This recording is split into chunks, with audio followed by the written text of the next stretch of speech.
Est-ce que toi aussi ça t'arrive d'être comme ça? Là, tu devant ton ordi, tu rafraîchis ta page, tu vois que ton tunnel, il marche pas, il convertit pas. Les chiffres, ils sont horribles. Ce que les gens disent sur internet, c'est tous des mythos.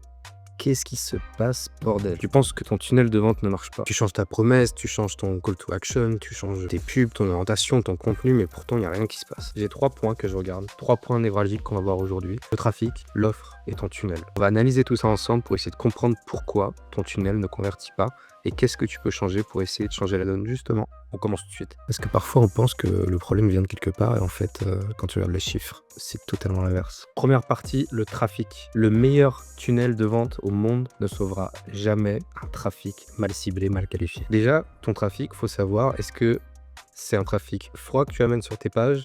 C'est un trafic tiède ou chaud? Le trafic froid, ça va être la personne qui est inconsciente de son problème et inconsciente de ta solution. Le trafic tiède, c'est celui où la personne va avoir conscience de son problème parce que tu as pu l'éduquer là-dessus, tu as pu lui créer du contenu en amont et elle a conscience qu'elle a un problème. Maintenant, elle n'est pas consciente que tu as une solution, tu as un produit à lui vendre. Contrairement à la personne ou le prospect chaud, ça va être un prospect qui va être conscient de ta solution, conscient de son problème et là, tu n'as plus qu'à activer en fait la phase de closing pour lui mettre en face de lui les bons arguments, les bonnes garanties, les bons bonus, le bon traitement des objections pour qu'elle puisse passer à l'action avec toi directement. Donc chaque niveau demande un message différent. La question à te poser rapidement, c'est par exemple tes publicités. Où est-ce qu'elles les amènent? Est-ce qu'elles amènent directement sur la page de vente? Est-ce qu'elles amènent directement sur une landing page où tu récupères l'email et derrière, tu vas pouvoir faire du follow-up? Parce que si elles amènent directement sur ta page de vente, si c'est un produit haut de gamme et que derrière tu ne récupères aucune information pour contacter ces personnes, t'étonnes pas que tu as un taux de conversion de merde. Enfin, plus tu mets de friction, plus tu auras des gens qualifiés en bout de course, de la bonne friction. Donc la question à te poser, c'est est-ce que ton contenu, tes publicités, est-ce qu'ils parlent du problème de la personne ou est-ce qu'ils parlent de ton produit? Il faut que tu commences par parler du problème de la personne pour lui amener la solution. Sinon, si tu parles de la solution puis du problème, tu crées le besoin avant même qu'il n'existe. Autre point, c'est est-ce que ton persona est bien défini? Est-ce que tu connais ses doutes, tu connais les situations dans sa vie perso, sa vie pro qui le mettent dans un inconfort? Est-ce que tu connais son lexique, comment il s'exprime? Est-ce que tu connais ses habitudes? Est-ce que tu connais ses rêves, ses peurs, ses craintes? Est-ce que tu connais tout ça? Est-ce que tu arrives à le mettre sur papier? Si tu parles à tout le monde, tu payes de la pub pour les curieux, mais pas pour tes futurs clients. Deuxième point, est-ce que ton offre est réellement irrésistible? Et je pense que là, on est réellement dans le point névralgique parce que le meilleur des tunnels ne vendra jamais une offre moyenne. Au-delà du fait de savoir est-ce que ton offre correspond à ton persona, il faut savoir est-ce que ton offre est irrésistible. Voici la méthode What the fuck, ROI et FOMO. C'est une méthode bête et méchante. Premier point, What the fuck. Est-ce que ton offre, elle surprend? Est-ce que ta promesse, elle est différente des autres acteurs sur le marché? Est-ce que la personne se dit, ce gars m'a compris, c'est exactement ce que je recherche là maintenant tout de suite, c'est exactement ce que je désire, c'est exactement mes problèmes, mes peurs, ce gars est dans ma tête en fait. Donc est-ce qu'elle la surprend positivement? Comment faire une promesse qui claque? Comment X en Y sans Z? La formule à 3 variables que tu n'as plus qu'à modifier. X, ça va être en fait qu'est-ce que tu vas venir leur promettre. Y, ça va être la variable de temps. Sans Z, ça va être tu vas venir traiter une objection majeure dès la promesse. Par exemple, pour une promesse de ce style, prends l'exemple de la cuisine, comment devenir excellent en cuisine en 90 jours sans avoir du matériel de grand chef et des couteaux à 5000 balles. Tu mets dans les 3 variables ce qui te correspond à ta niche à toi. Autre check rapide, mis à part de la promesse, donc what the fuck, ROI. Est-ce que le ROI est perceptible pour une personne qui lit ta page de vente? Est-ce qu'elle comprend qu'est-ce qu'elle va gagner concrètement? Et est-ce que ton ROI, le gain que la personne va gagner derrière, vient anéantir le prix, qui fasse passer le prix pour quelque chose de dérisoire sur ta page? Et enfin, troisième point, FOMO, Fear of Missing Out. Est-ce que les gens ont peur de rater ton offre? Est-ce que tu as mis en place des éléments qui poussent à l'action dans les prochains jours, dans le jour même, dans l'heure qui suit? Est-ce que tu as mis un timer? Est-ce que tu as mis un nombre de places limité? Est-ce que tu as mis un code promo qui s'invalide?